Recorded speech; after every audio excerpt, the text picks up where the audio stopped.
We're rolling. Hey. We're rolling not live yet, but So we're rolling on the regular camera? this on the regular. All right, 142. Tonight was the Oscars. Do you want to do your topics, or should I start off with the Oscars? You go ahead. All right, so the Oscars were, I mean, hold they're on a always, second. I call them a liberal fantasia. That Brad Pitt said he got to talk, he started his speech, I didn't see it, but I read about it. He got 45 seconds, which is 45 seconds longer than John Bolton got to talk to the Senate. That tells you. I don't know if he got a bunch of applause, I don't know. And then Joaquin Phoenix defended cows, saying we have to be nicer to animals. That it was a long kind of rambling thing, that we artificially inseminate them, then we take away their babies, and we know they're upset because they cry, and we milk them, and this whole deal. And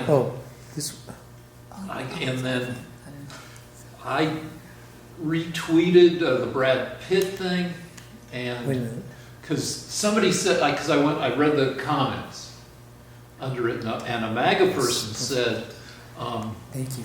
you know, if you want to say something, then run for office. Otherwise, just do your job.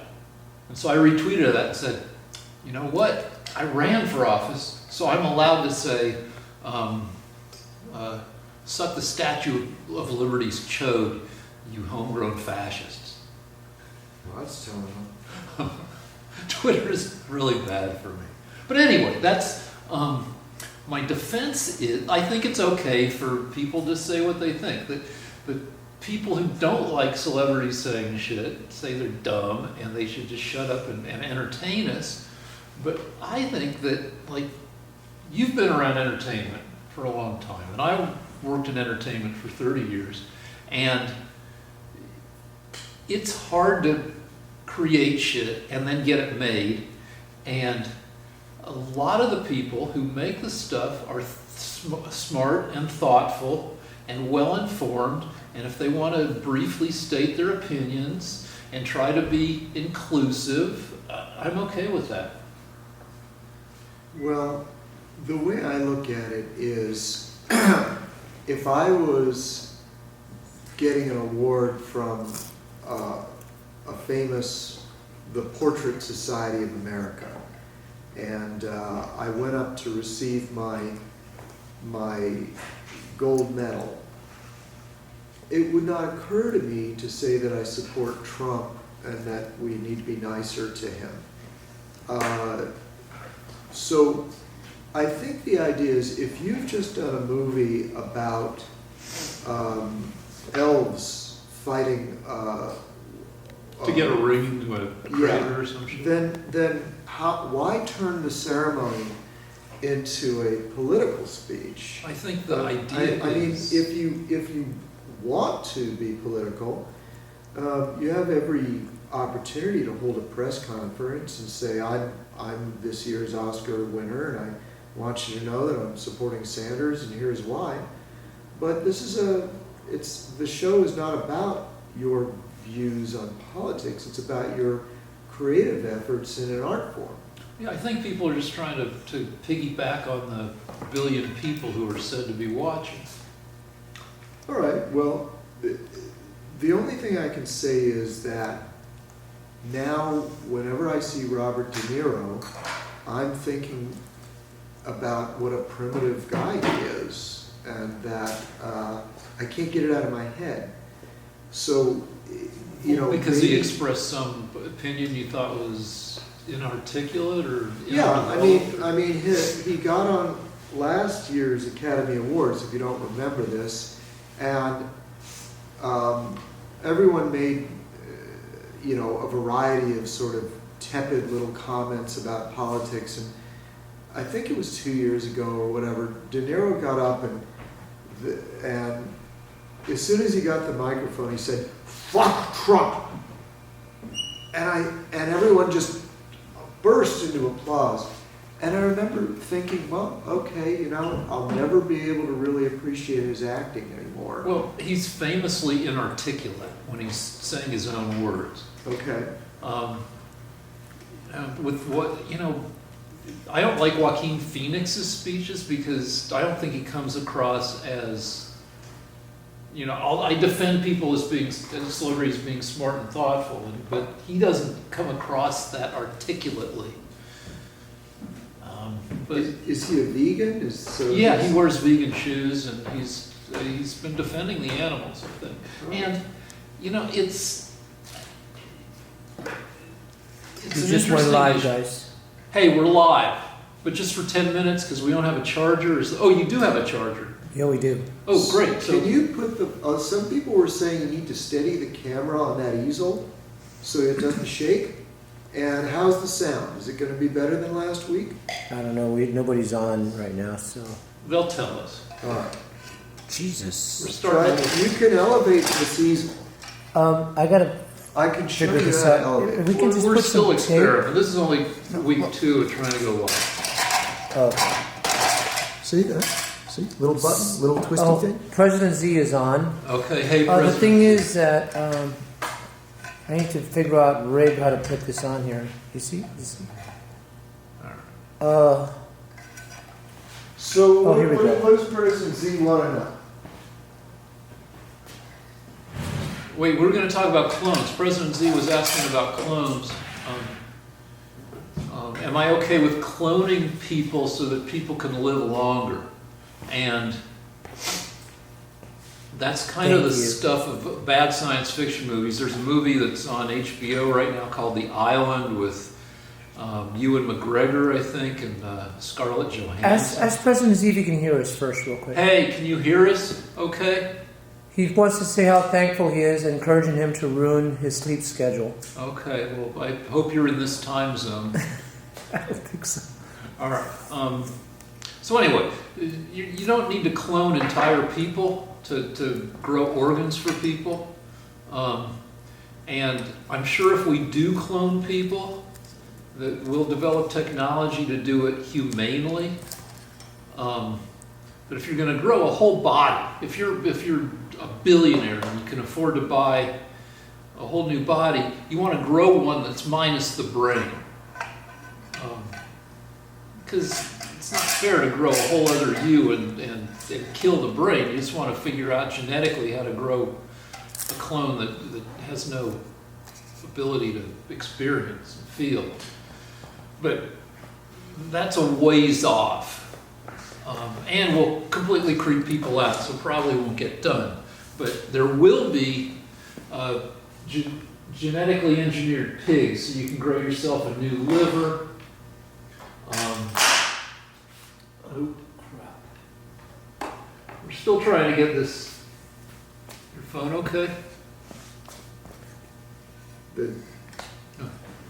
So the director's phone just fell. Which is our live feed. So we may have lost a phone and our production values. All right. Huh. Here, watch this. Watch this. We should, Oh, do you have a clamp? Can you turn it off for a second? It's going to stay on. All right, here. This comes down like this, oh, clamps. and you can just put it together like this with a little eye hole poking out there. See? Okay. Let's see this. You got these issues here. People Okay. are probably barfing from how much the frame is flipping around. But here's the problem. There you go. Can you see now? No, because the eye hole is right there. See? Okay. Can you have a you can clamp? do it on the other side, my friend. This way. Okay. This is all stuff we should have done before, but we were eating chicken. Yeah, it's the kind of guys we are. We really, we're not putting a lot of effort into this show. That's the idea of the show, is that how little effort we can There was put a in. guy named Max from Germany, Yes. and he asked, by the way, is this being filmed on the regular camera as well? Yeah. Oh, yeah. Yeah. So Max from Germany wanted to know what we thought about Angela Merkel's allowing maybe over 1 million refugees from Syria into Germany. From the Middle East, actually. It wasn't just Syria, it was other countries as well. So What do we think about that? Well, first off, you hate when I use numbers, Uh-huh, but the population of Germany is like 60 million, right? something like that. All right, so 1 million people let into Germany for a population of 60 million. Maybe Is- 70 million. Yeah, And it- it might have been 2 million refugees. I don't know the Anyway, exact letting 1 number. million people into Germany is like letting 5 million people into America, proportional. And that seems like it could be more, ooh, nice. Nice, nice, nice. No.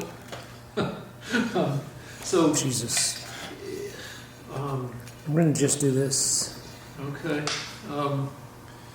So, I mean, that's something that, that you'd want to look at. Is that wheat? Oh. It's just that Can you answer the question? Rick? I'm getting to it, like, where, I- that's a lot of people to let into a relatively, well, to a country that has less than 1/5 of our population. So I would kind of want to know what, I can look up the exact numbers. we don't have to, if we that don't have matters to you to, so we don't much. have to. And over what period of time they were let in, and, Well, Germany allowed a lot of Turks in over the decades because, because they worked them, they were guest workers. yeah, and then they started, then when the Civil War began in Syria, about 5 years ago, they started to allow millions of people from the Middle East in. And they're not all from Syria. I'm in favor of people not dying and living miserable lives, but that's a lot of people to let in. And so I'd kind of want to know more about the process. Okay. I mean, so I wouldn't just say, yeah, okay, 1 million people into a country of 60, 70 million without knowing more about it. Okay, in my opinion, Max from Germany, Angela Merkel has always hated Germany because at heart I believe she's a communist, and one of the great enemies of communism is nationalism, because there's nothing more important than the class struggle. I actually have a theory that it's never really been about communism. It's just been about Russia and China taking over the world and using communism as a mask for just geopolitical ambition. But one of the ways that you can destroy Germany is by replacing Germans with the most fecund people in the world, the Arabs. So when Effective means they pump out, you're saying that they have a lot of kids. I was going to explain it. Okay, but I did. The average German family, Germany is not replacing itself, the German population. So I think the average German family is well below 2 kids per couple. It's well below replacement level, whereas the average Arab family is, Muslim families, I think 5 or 6 kids. Also, they're polygamous, so they can, one man can end up with 4 wives. Does And that have- still, Can you shut up? I got a question. he's also asking what country Is has the that most. legal? And 2 questions. Is it legal, and does it matter if it's legal? Do people still have multiple wives even though it might not be legal in the country they come to? One of our viewers also wants to know which country has the most political power, just so you know. All right, we'll get to that. So, number one, it isn't legal in Western Europe, but what the Muslim immigrants do is they say that they've come into your country with 2 women, their sister and their wife. And the sister turns out to be their second wife. So they get around that very easily. And so one Muslim man can have 20 kids, which they're doing in Britain. So I think Angela Merkel is one of those communists in Germany that really hates the German people. There are people in the German government. There was one particular woman in the German government, she was a communist, who said that she was happy that the immigrants were coming in from the Middle East because it would lead to ultimately replacing the German people. She wanted the German people to die out. There is a German politician on record as saying that. And so But not Angela Merkel. not Angela Merkel, no. So my point is that it was not only a foolish thing for her to do for Germany, but it actually led in part to the breakup of the European Union, because there are other countries in the European Union that also don't want to take in immigrants. But once an immigrant has entered an EU country, they're allowed to go to any other country as part of the agreements. So it has had a disastrous effect on Europe. And I also think that the tremendous number of sex crimes, crimes of all kinds that the immigrants have bestowed upon the German people are more proof that it was a bad idea.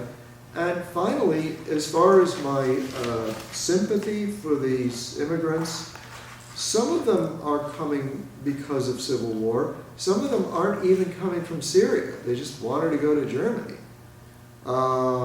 And one of the things that I think is so funny about the Europeans is they're too stupid to ask the obvious question: why is it that Saudi Arabia and other Arab countries aren't taking in Muslim immigrants? Because they don't want a civil war in their future. They know that if you bring in millions of people from a neighboring Arab country, you don't know what's going to happen. So as a result, the people that would naturally be their best hosts, their fellow Muslim brethren, aren't taking them in. So that should tell you that this is really a bad idea. As far as some of them being killed or dying because they can't get to Germany, that's not even true either, because there are refugee camps all over the Middle East. Turkey has huge refugee camps. So, I mean, there are other solutions, more sensible solutions than sending millions of people to Germany, Max. And I just hope you guys get smart. So this is Max from Germany, right? So Max actually lives in Germany? I don't know. I can look it up. But that's sort of, okay, so I want to rebut. I think it's ridiculous to think that you say you think Obama's a traitor who wanted to destroy America. Yes. And then now you think, so Merkel is the same thing, a traitor who wants to destroy the country she leads. Yes. That's, that just seems like an easy way to characterize somebody. Do you who think Trump wants to destroy America, Rick? No. Oh. I think Trump, I think Trump has scattered thinking. I think that he can think a bunch of things all at once or in quick succession.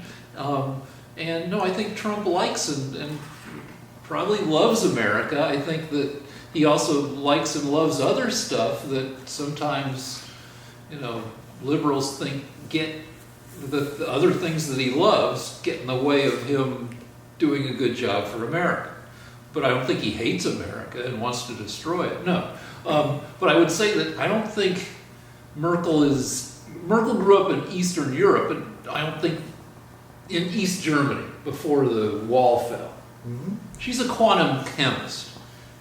I think that Merkel, I don't think she's a treasonous or communist I think that she tries to be a good leader. I like her because I can't think of any field that you could go into that would be more mathy than quantum chemistry. you take two super hard sciences and you mush them together, and you get this crazy hard thing. I think the Germans I don't know that many of them, but they're lovely. They, they have made up for World War II and then some with all the people who were alive during World War II. They're like 98% of them are dead, and the people who came after, I think, try to make up for it, which maybe makes them overly charitable and welcoming. Well, I'm Jewish, and Now you were talking. Wait. Okay. No. Do you mind if I interrupt you, or do you Yeah, want no, me go to? Do you, Go ahead. Go ahead. all right. Max from Germany. I just want you to know, I'm Jewish, and I lost 26 members of my family in the Holocaust. And I have to tell you, I want nothing but the best for the German people. I want Germany to be strong. I want it to be German.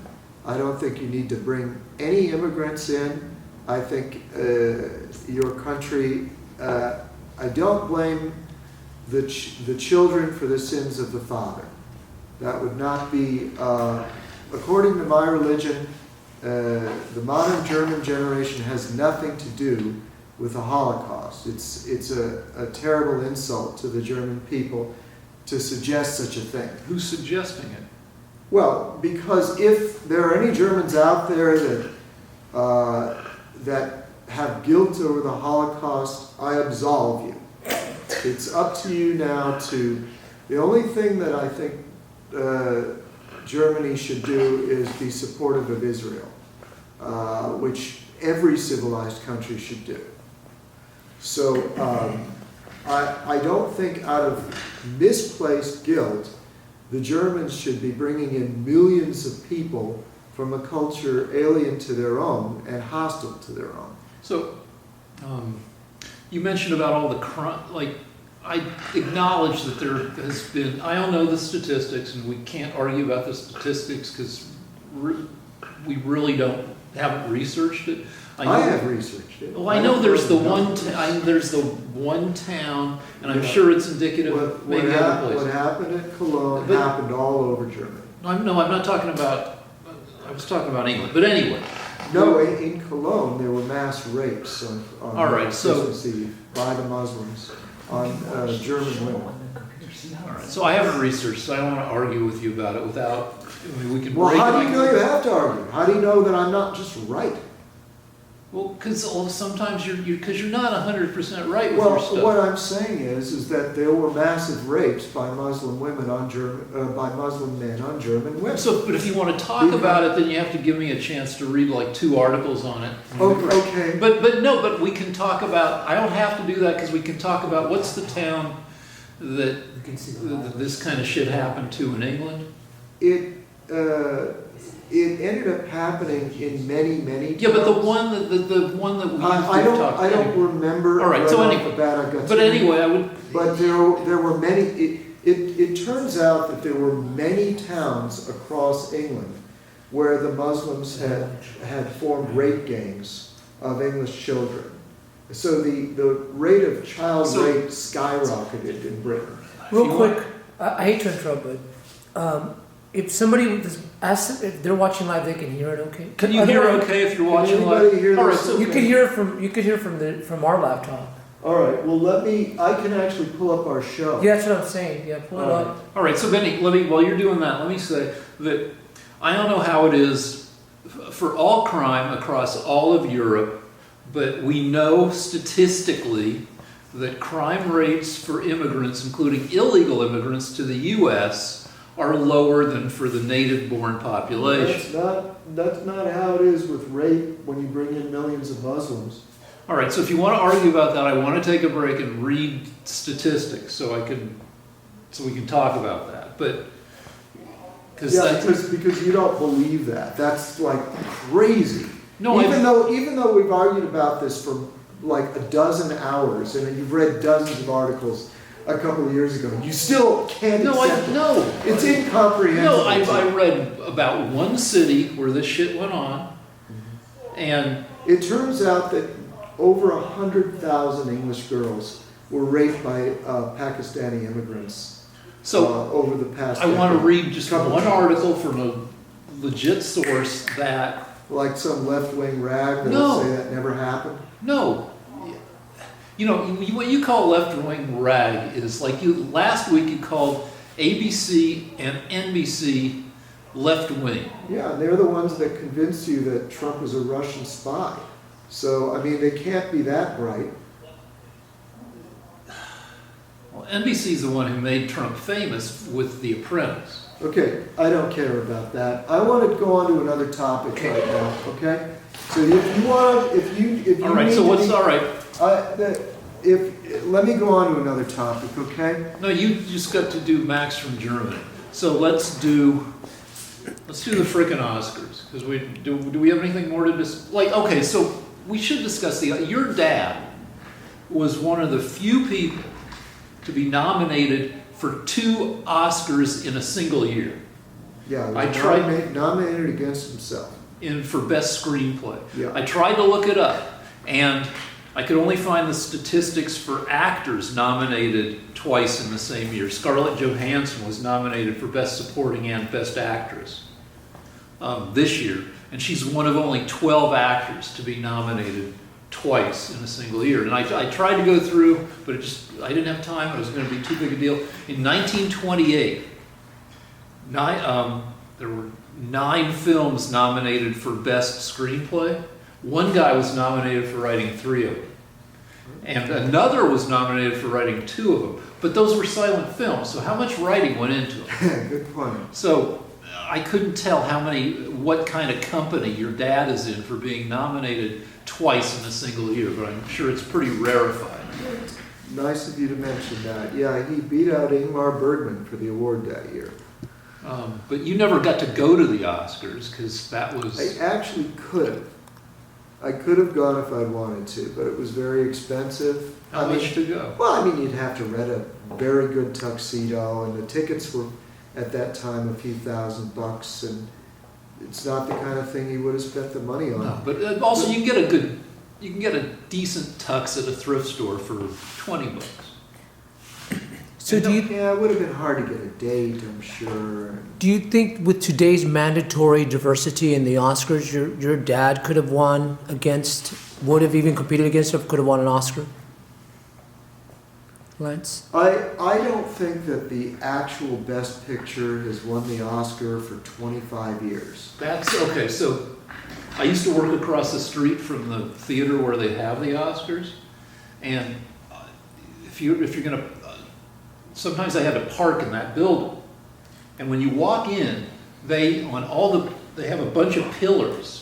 This is the Hollywood and Highland Shopping Center, Yeah. which is connected, and so they have every Best Picture winner. Right. And so as you walk in, you walk past these lists of Best Pictures, and you look at it and you're like, wow, they gave Best Picture to some shitty movies.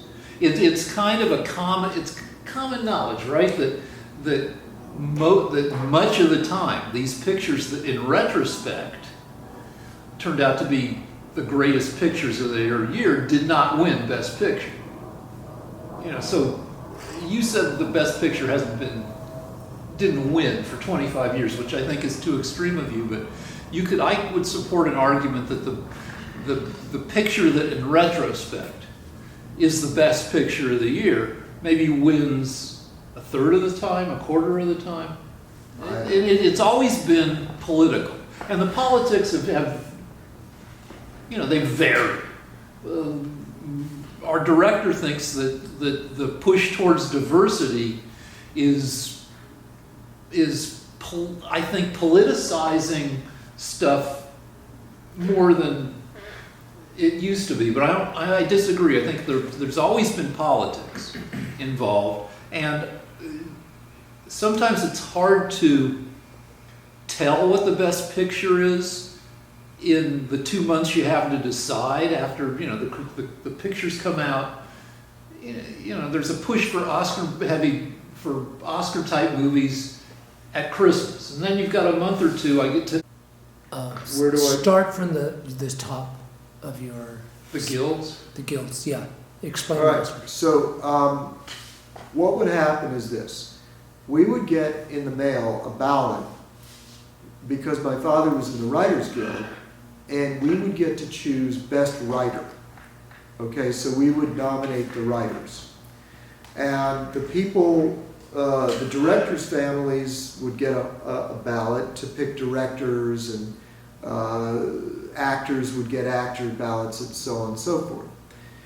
Then what would happen is you would get a second ballot, and the writers would have chosen 5 top writers for you, and then the whole academy, all the writers, directors, actors, musical people would then vote among the 5 choice directors and the 5 choice writers.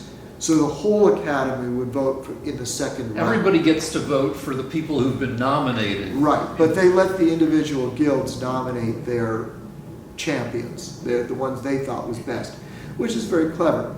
Now, people always tell me, well, is there a cabal of Jews or Italians or whatever that sort of run the academy and choose the winners? No, it's amazingly fair in that, in the end, just the body of all the different academy members, who are, several thousand people that have made movies. And that number is important because, like, the Golden Globes are voted for by the Association of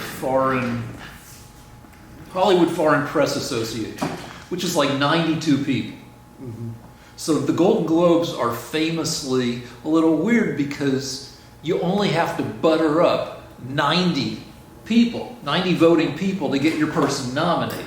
It's much easier to butter up 90 people than it is to somehow persuade the, 5,000 people who belong to the... There's a lot. There's more than 5,000 now.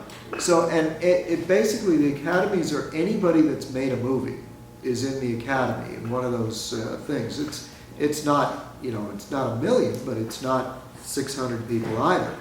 And a lot of them, obviously have won awards. Then what happens is, my objection today, is that a lot of the decisions are made because Academy members are trying to make a statement of some kind.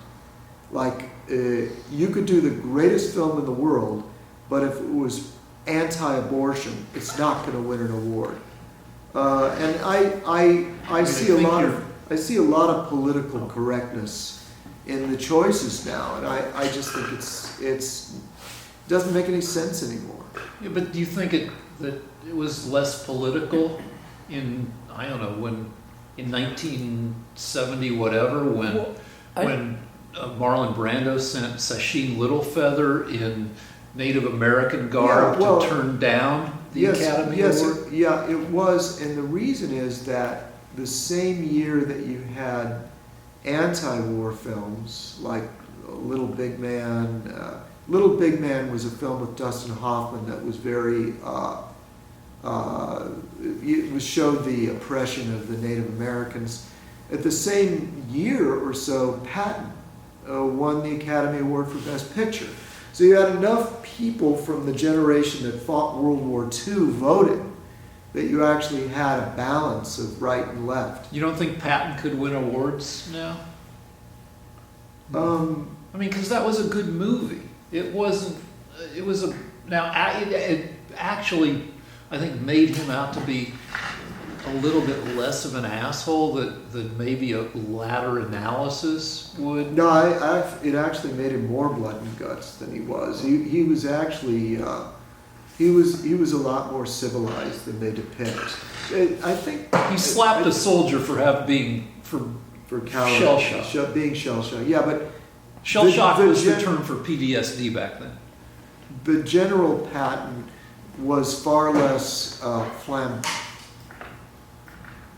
The General Patton was a very sophisticated man that was portrayed by George C. Scott, who I think was sort of a cliche about what a general is. Okay. Just sort of a rough guy that orders people around. And I think the actual patent was subtler than that. But that's a separate issue. Can we go on to some of my politics, or do you want to? Just have more to one say? last point. Wait, I Because wasn't I have quite. one last point, Go just ahead. because I have some inside baseball in terms of the academy. Okay. So the last 5 years or so, there's been a huge push to diversify the academy, and so they've lowered standards. Like it used to be that you have to have made a film, you have to have, but they've lowered the standards so that way they have a diverse group of people. So do you think that affects the picking of the movies? Wow, I didn't know that. Oh yeah. Because you used to have to have made a movie. Yeah, or but this. been in something. Yeah. Well, you They still don't have do to have that been anymore. involved with a movie, right? Totally, because I almost got in, but I wasn't able to get in because and then somebody has to nominate you. Because you as well. bit somebody? Did you bite somebody? I did. It was a vampire in the movie, but I was telling Rick on the way over here that it's more like now just participation awards that are given out as opposed to like merit awards I think there have always the very first Academy Award, according to legend, and it's been researched. Nobody can prove it because the very first award was in 1927, 1928, and everybody involved is dead now. But they had to apparently fuck with the ballots because a dog won Best Actor. Rin Tin Tin, who was this amazing German Shepherd actor, apparently was voted Best Actor. And they're like, this is the very first year of these awards. We can't give it to a dog. We'll look like idiots. We have to fudge the ballots. So it's always had some weirdness going on. Now, today, there's stuff around diversity where people, 2, 3, 4 years ago, there were all sorts of articles in the LA Times and elsewhere about what percent of the academy is white guys over the age of 60 or 70, and it was some crazy number. And people thought, we should let in younger people who aren't necessarily white guys. Yeah, I think that's ridiculous. I actually was thinking about the other day how long it's been since I saw a movie that wasn't wildly left-wing or had a superhero in it or had people fighting with laser beams. I mean, it is really hard to see a serious film where people talk with one another and the things they say make sense. Don't interrupt me. I was thinking that the other night, if you guys want to have some fun, I saw a film called Apocalypse Now, which obviously is, for most people, is a famous film directed and written by Francis Ford Coppola. They're saying that we have to adjust the volume in the. Okay, he's going to adjust the volume. He's going to adjust the volume. Oh, maybe this is it right here. Can you hear us? Can you hear us now? Say it. Answer if you can hear us. Caleb Cahill. Kaylin Cahill, can you hear us? Oh yeah. Cahill Schneider. K.O. Shut. Okay. I don't much better. We're probably That's not much going to better. be winning any Oscars for So, technical. not for sound. So anyway, I just wanted to say that I recently saw 2 films. I saw One Flew Over the Cuckoo's Nest with Jack Nicholson, and I saw Apocalypse Now with Francis Ford Coppola's film after he did The Godfather. And he also incidentally wrote Patton. And the fascinating thing to me was not that their ideas were necessarily correct. It's that every character had ideas. So the characters, each in Apocalypse Now, there were the actors each present a different view of the Vietnam War. And the film does not take a side. what was interesting to me was that each opinion was carefully thought out. It was as if the characters were real people presenting their thoughts as clearly as they could. And I thought to myself, I have not seen a modern film that does that. I don't remember the last time I saw a film where it seemed like the characters were actually thinking about and presented views. Instead, you see the film being used to present some political viewpoint, and if the writer doesn't like a certain side, they make the other side dumb that he doesn't like, or there is no opinion at all. It's just a series of explosions. So anyway, I really think it's a serious problem. So we should talk about for a second why some of that is going on. In 1977, the first Star Wars movie came out, and it was the first science fiction movie in which the special effects didn't look like shit, right? Right. Okay, so that's why. Actually, to be honest with you, it's a glib explanation. There were other sci-fi films that looked pretty good. Well, 2001: A Space Odyssey looked great. Yeah, but Planet of the Apes was fine. Right, but the first Silent Running with Bruce Dern was beautiful. Yeah, but they didn't have spectacular special effects. Star Wars, they limited their effects to what they could do and have it look decent. Okay, go But ahead. Star Wars had all sorts of, it was on at the gym today. It still kind of looks okay. All right. And now it's 43 years later, and the special effects have just gotten better and better. I'm going to circle back to the point. I looked at some old movies from the 40s and 30s, and those movies were great at costumes, at people saying shit, and at molding. They would build fucking sets and the wood trim around the fireplaces and shit. It was beautiful. They had guys who could construct fucking mantelpieces like nobody's business. But once you got the ability to make shit blow up good, that shit is going to take over. Once you have the ability to have Thor fly through the air and crash off into something at 200 miles an hour and make it look convincing, that shit's going to take over. Now, I'm not saying it's a good thing, but it's more exciting than having people talk thoughtfully. I think there's a more ominous reason.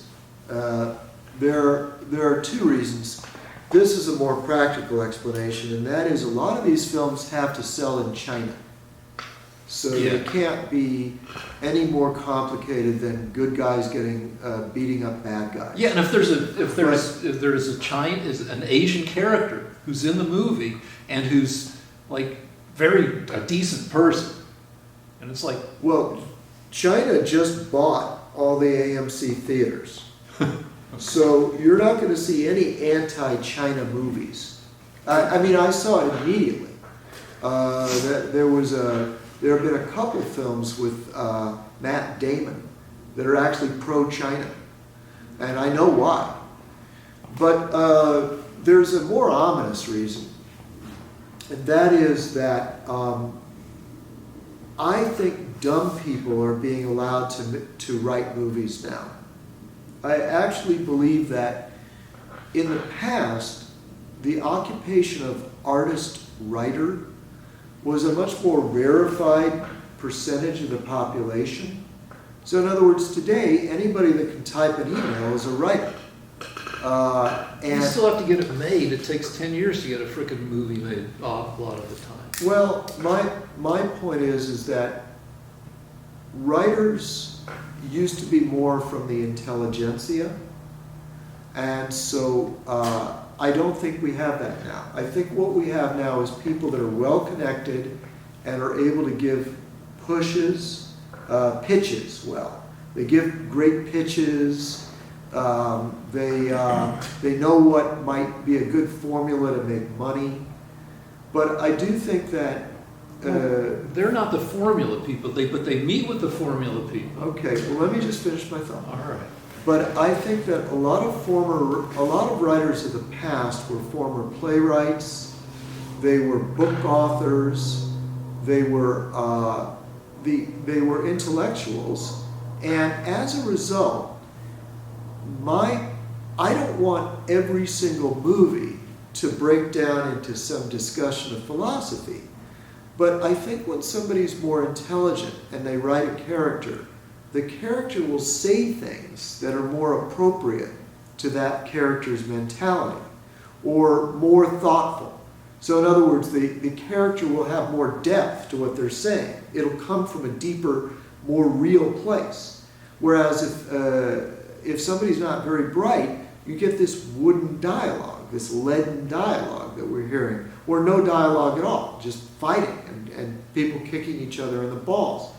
So that's what I think the problem is. I think it's a lack of intelligence behind the screen now. In the writing and the directing. Do you hear a lot of intellectual talk when you go to CVS to get protein bars? Well, that's my point. My point is that the film should be written by very bright people, so that no matter how dumb or bright you are in the audience, it's either on your level or above your level, or something to think about.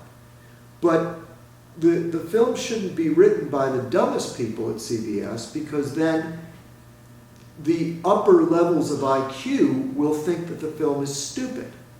And the dumb people will have nothing to challenge them, because they'll be watching a film written by equally dumb people. They'll say, yeah, I would have kicked him in the balls too. Whereas if the film was written by somebody brighter, they'll say, I never thought about that. I usually think about kicking guys in the balls, but I've never thought about why someone would do something, or what their motives are, or whether they're doing the right thing. So it's the job of the writer to be more of a visionary, more of a prophet, that creates something that elevates the audience. All right, I said earlier, if you belong to the guild, the Writers Guild, you can go to movie screenings, and then they'll have the writers show up and answer some questions afterwards. And usually what you hear is, I started writing this 12 years ago. We almost got financing to do it 3 years after that, and then it fell apart, and then it fell apart again. We finally made it 18 months ago, and now it's been put together and about to be released. So, a dumb screenplay by a dumb person probably won't make it through 10 years of development without having some of its more glaring problems fixed. One problem is a movie might cost $150 million to make, which means that a lot of fingers are going to be in there, like stirring the pot and running analyses to make sure that it appeals to all sorts of different demographics. Dialogue sometimes gets short shrift in this. Though if it's a Marvel movie, that's going to cost $200 million plus another $100 million for publicity, and they're going to go over every single line and make sure it accomplishes what it's supposed to. But it may not be intellectual depth. It may just be, to indicate that Tony Stark knows that he might die. That in a movie like Avengers Endgame that has dozens of major characters and all these storylines that have, there's not going to be a lot of room for intellectualization in one of those things. And then on the other end, if you shop around Netflix, though they've been better lately, but 2 years ago, 5 years ago, you'd find these indie movies that hadn't been rewritten enough. The problem is, the reason they're on that Netflix could afford to buy them to put them on Netflix is that not enough people looked at the dialogue to make sure that it didn't suck. So anyway, that's all I got. We should move on. Let's take a break. Okay. All right. Tell them we're going off live. All right. Live. Yeah, tell me. All right, we're not Hey. live anymore, so signing off live. Are we at least 5 of which were spun off of the Mueller Are investigation? you filming? Rolling. Okay, roll. Anyway, so let me all start, Trump, according to Vegas, Trump has close to a 60% chance of being reelected. And according to liberals, Trump controls the executive. He's got a nice handle on the legislative, the Congress, the House and the Senate. You know, the Senate, only one person Romney dared to vote against him in the impeachment deal. Only one, Republican senator dared to vote against him. And he has increasing control over the judicial because a lot of judges are getting through. And so if he gets reelected, you know, my wife and I are seriously considering, and not just because Trump will be president for another 4 years if he gets reelected, but because our kid is studying overseas. She'll be there for a few years at least. And, you know, we're thinking about moving. And the deal with moving is just about any country will let you in to live semi-permanently if you bring investable assets. You can buy your way into any country. You don't have to give them money. All you have to do is come to the country and say, I'm going to invest X amount of money in, I'm either going to put it in one of your banks or I'm going to put it in a business. So it's doable. And we're, looking at Canada. And now, things aren't super fucked up in America, but it's never too early to think about that stuff. There were lots of smart people who got out of Germany before Germany got super duper fucked up.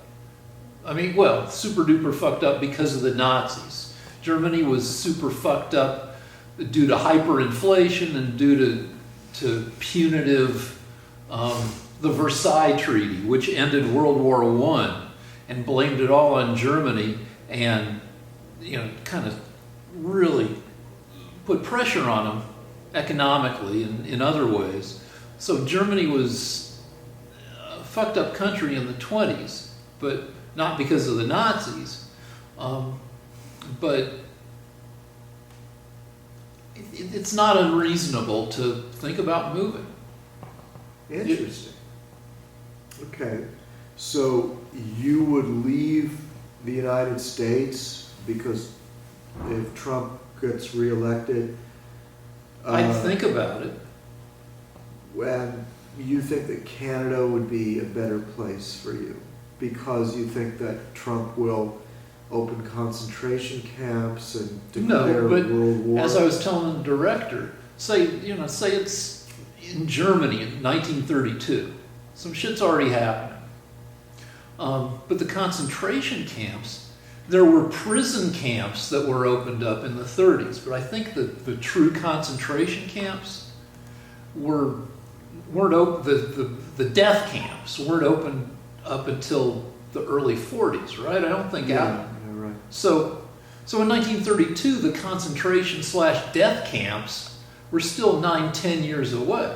Well, they began various laws, which you don't need to know this, but they began to imprison homosexuals. They began to harass Jews. They began to actually murder people that were mentally unsound. That's where it began.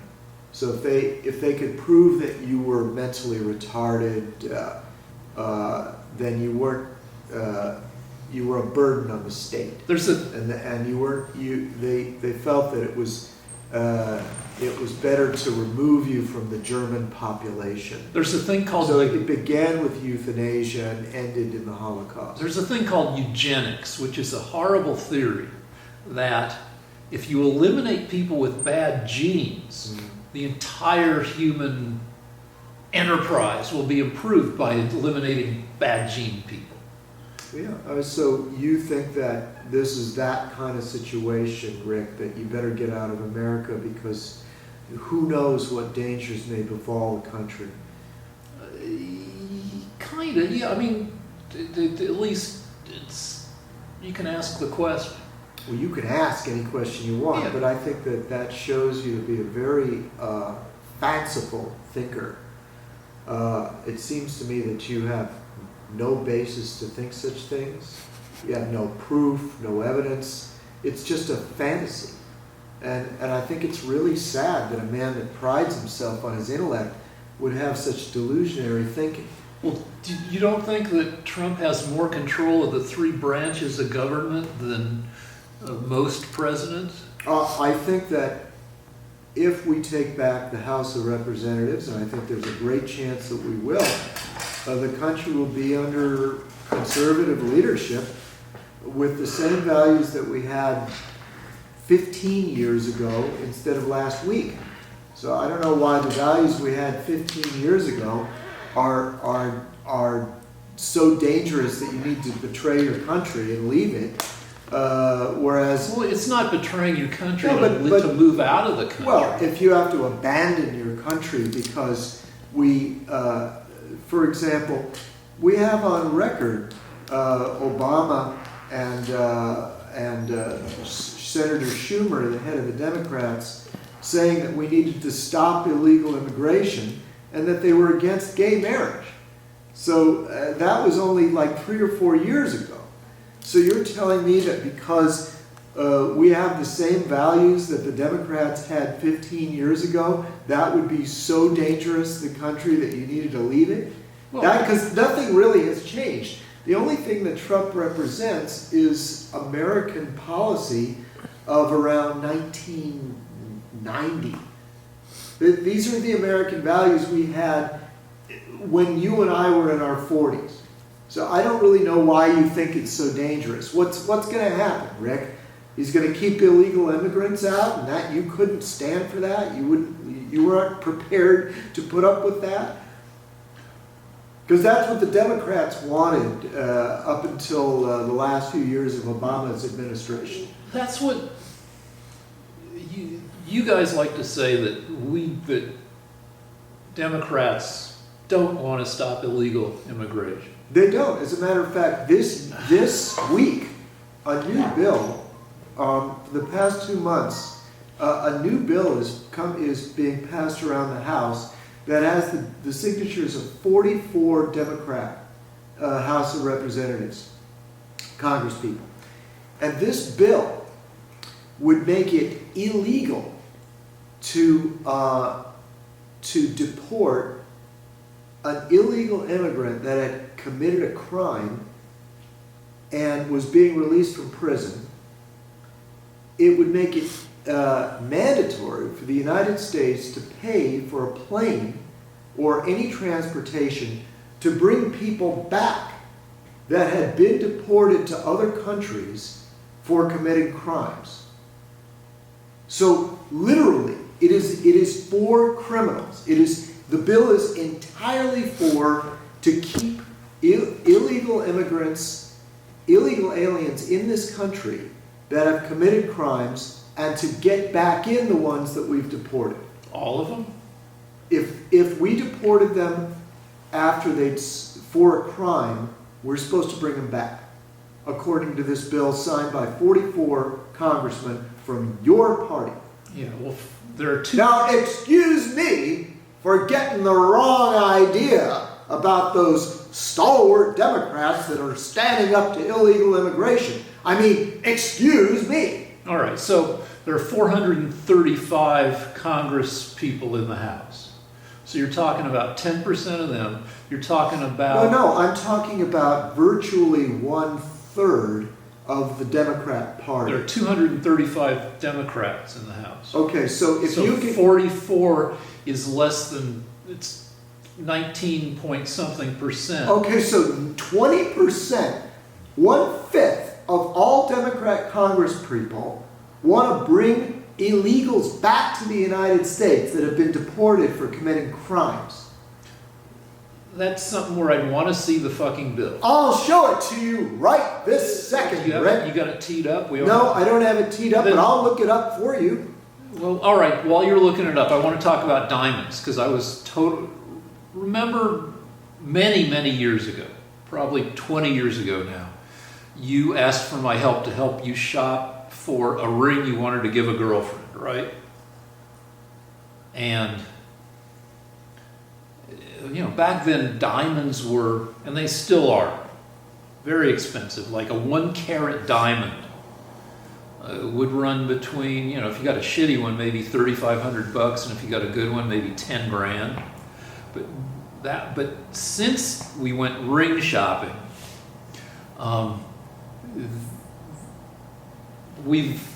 there's now the technology to grow diamonds that are mineralogically identical to natural diamonds.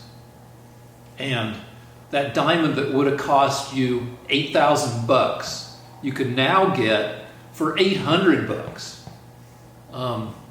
And if you're willing to go to China and risk being sent something that's not a diamond, but probably they're going to send you a diamond.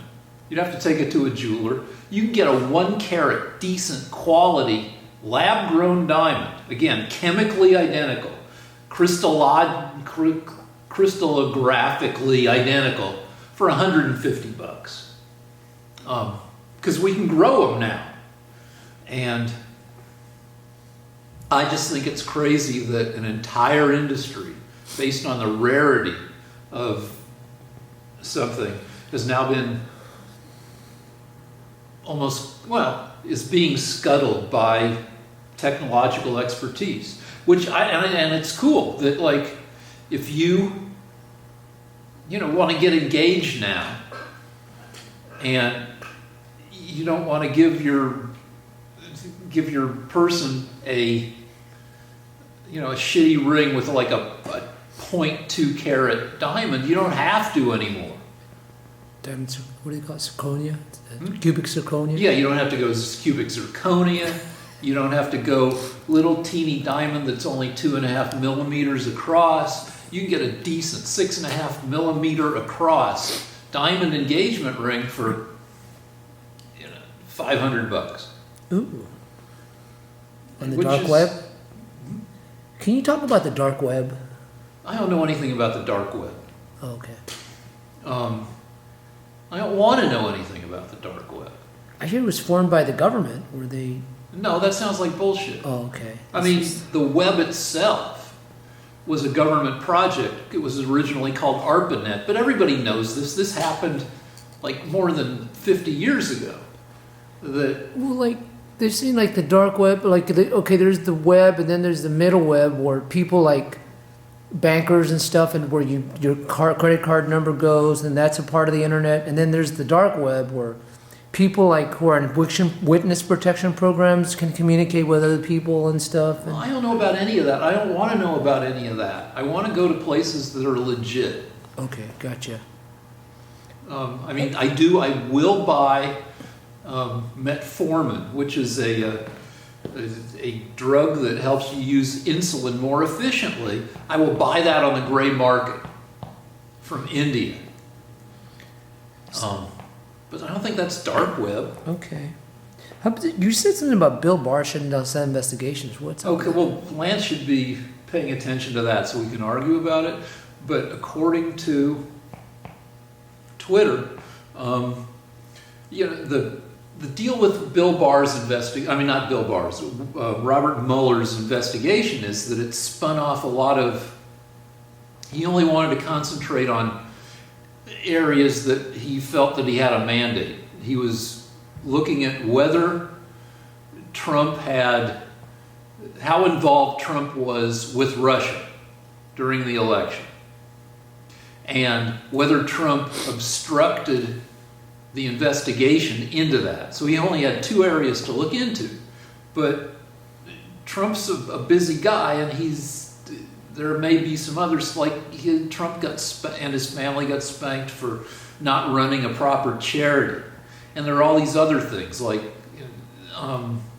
should Trump be required to reveal his tax return. Anyway, there's a lot of areas in Trump's life that might merit some scrutiny. So a bunch of spin-off investigations from Mueller's investigations were started, and according to what I read on Twitter this week, Bill Barr shut down at least 7 of them. Ooh. But anyway, Lance, what do you got? Okay, so this is the bill in Congress. It's called the Way Forward. The bill itself is called the Way Forward Bill, and under Title III, Section 301, criminal offenses and immigration laws. You'd have to look these up in a separate chapter, but this chapter strikes the ability to deport an illegal alien for committing a crime after they've been released by an American prison. So it's called the Way Forward. So The Way Forward Bill, yes. can we pause for a sec so I can read it and people don't have to watch, unless you want to talk? Do you want to? I want to talk about something else Yes. while he's reading this. So I've been last week, after exhaustively proving my point about Clinton being corruptly involved with the Uranium One deal.